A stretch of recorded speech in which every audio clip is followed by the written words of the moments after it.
नंदुरबार शहरमध्ये हिंदू समाजामध्ये तणावाच्या परिस्थिती व वेगळी झाली होती। त्या अनुषंगाने रात्री उशीर नंदुरबार पोलीस स्टेशनमध्ये CR क्राईम नंबर 579/2024 वेगवेगळे कलमानुषंगाने यामध्ये अटेम्प्ट टू मर्डर आहे, असॉल्ट ऑन पब्लिक सर्वंट आहे आणि त्याचबरोबर 324 IPCचे 324 होते आणि इतर वेगवेगळे कलम लावून रायटिंग, त्याचबरोबर अटेम्प्ट टू मर्डर व असॉल्ट ऑन पब्लिक सर्वंट अशा पद्धतीने गुन्हा दाखल करण्यात आलेला आहे।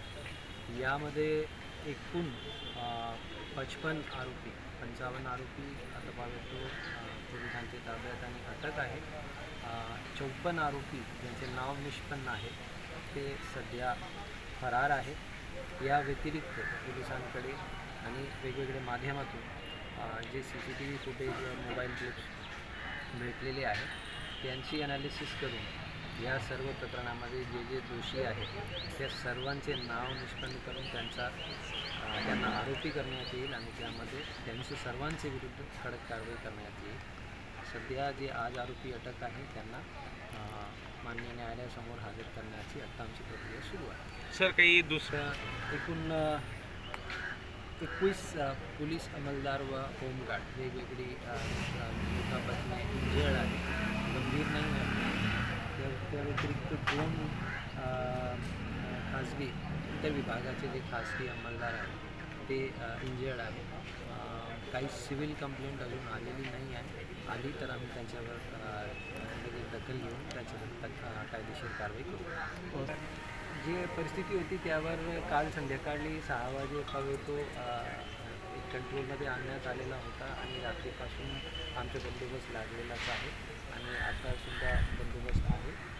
सर्व नागरिकांना माझं आवाहन राहील, कुठल्याही प्रकारची व्हिडिओज अफवावर विश्वास ठेवू नये।